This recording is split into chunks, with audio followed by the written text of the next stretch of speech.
Dracula by Bram Stoker. Chapter 18 continued. Mina Harker's Journal, 30th of September. When we met in Dr. Seward's study 2 hours after dinner, which had been at 6 o'clock, we unconsciously formed a sort of board or committee. Professor Van Helsing took the head of the table, to which Dr. Seward motioned him as he came into the room. He made me sit next to him on his right, and asked me to act as secretary. Jonathan sat next to me. Opposite us were Lord Godalming, Dr. Seward, and Mr. Morris, Lord Godalming being next to the Professor, and Dr. Seward in the centre. The Professor said, "I may take it that we are all acquainted with the facts that are in these papers." We all expressed assent, and he went on. "Then it were, I think, good that I tell you something of the kind of enemy with which we have to deal.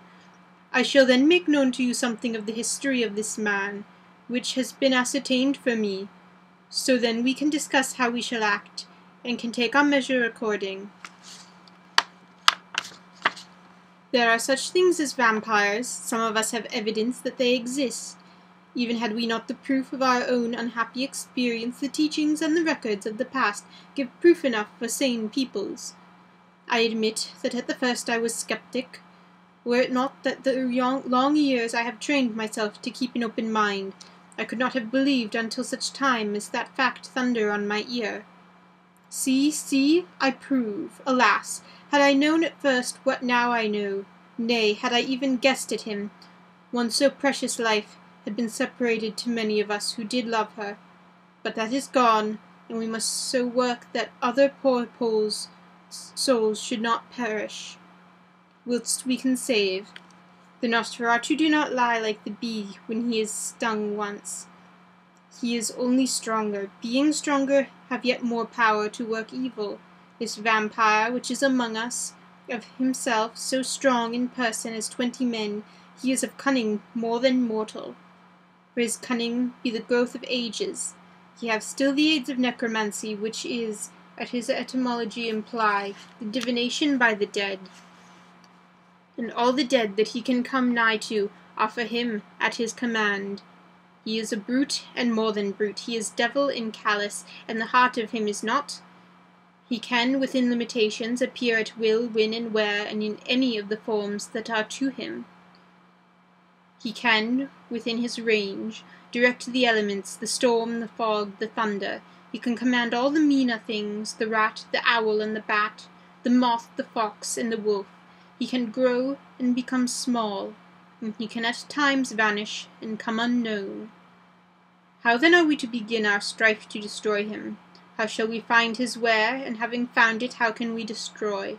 My friends, this is much. It is a terrible task that we undertake, and there may be consequence to make the behaviour shudder. For if we fail in our fight, he must surely win, and then where end we? Life is nothings. I heed him not, but to fail here is not mere life or death. It is that we become as him, that we henceforth become foul things of the night like him, without heart or conscience, preying on the bodies of the souls of those we love best. To us forever are the gates of heaven shut, for who shall open them to us again? We go on for all time, abhorred by all, a blot on the face of God's sunshine, an arrow in the side of him who died for man. But we are face to face with duty, and in such case must we shrink? For me, I say no, but then I am old, and life, with his sunshine, his fair places, his song of birds, his music, and his love, lie far behind. You others are young. Some have seen sorrow, but there are fair days yet in store. What say you?" Whilst he was speaking, Jonathan had taken my hand. I feared, oh so much, that the appalling nature of our danger was overcoming him, when I saw his hand stretch out, but it was life to me to feel its touch, so strong, so self-reliant, so resolute. A brave man's hand can speak for itself. It does not even need a woman's love to hear its music. When the Professor had done speaking, my husband looked in my eyes, and I in his. There was no need for speaking between us. "I answer for myself and Mina," he said. "Count me in, Professor," said Mr. Quincy Morris. laconically as usual. "I am with you," said Lord Godalming, "for Lucy's sake, if for no other reason." Dr. Seward simply nodded. The Professor stood up and, after laying his golden crucifix on the table, held out his hand on either side. I took his right hand and Lord Godalming his left. Jonathan held my right with his left and stretched across to Mr. Morris, so as we all took hands our solemn compact was made. I felt my heart icy cold, but it did not even occur to me to draw back. We resumed our places, and Dr. Van Helsing went on with a sort of cheerfulness which showed that the serious work had begun. It was taken as gravely and in as businesslike a way as any other transaction of life.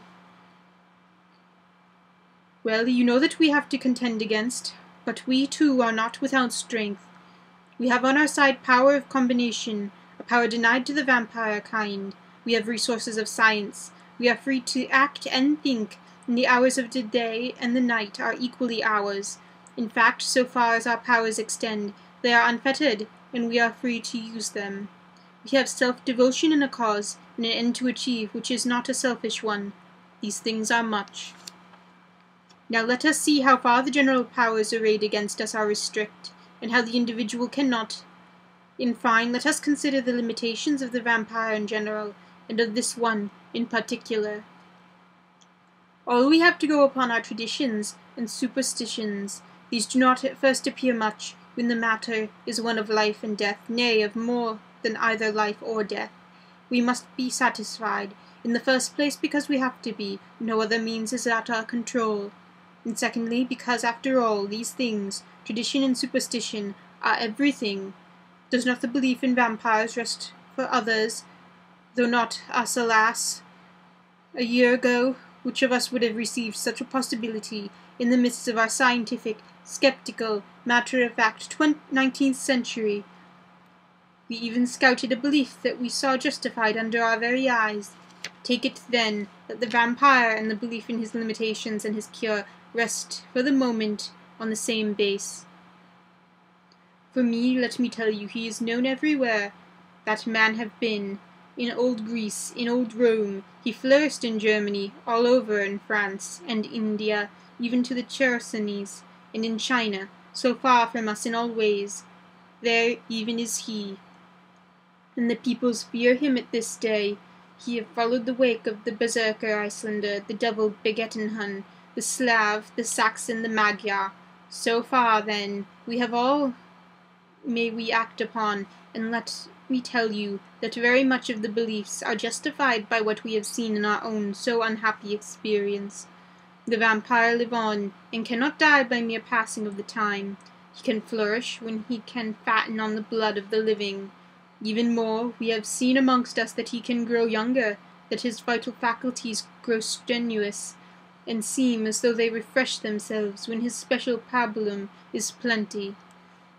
But he cannot flourish without his diet. He eat not as others.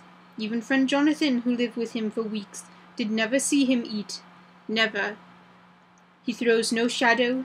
He make in the mirror no reflection, as again Jonathan observed. He has the strength of many in his hand. Witness again Jonathan when he shut the door against the wolves, and when he helped him from the diligence too. He can transform himself into a wolf, as we gather from the ship arrival in Whitby. When he tear open the dog, he can be as bat, as Madam Mina saw him on the window at Whitby, and as friend John saw him fly from his so near house, and as my friend Quincy saw him at the window of Miss Lucy. He come in mist, which he create, that noble ship's captain proved him of this, but from what we know the distance he can make this mist limited, and can only be round himself. He came on moonlight rays as elemental dust, as again Jonathan saw those sisters in the castle of Dracula. He become so small, we ourselves saw Miss Lucy, as she was at peace, slip through a hair's breadth space at the tomb door. He can, when once he find his way, come out from anything or into anything, no matter how close it be, bound or even fused up with fire, solder you call it. He can see in the dark, no small power this, in a world which is one half shut from the light. Ah, but hear me through. He can do all these things, yet he is not free. Nay, he is even more prisoner than the slave of the galley, than of the madman in his cell. He cannot go where he lists. He who is not of nature has not yet obeyed some of nature's laws. Why, we know not. He may not enter anywhere at first, unless there be some one of the household who bid him to come, though afterwards he come as he please. His power ceases, as does all evil things, at the coming of day.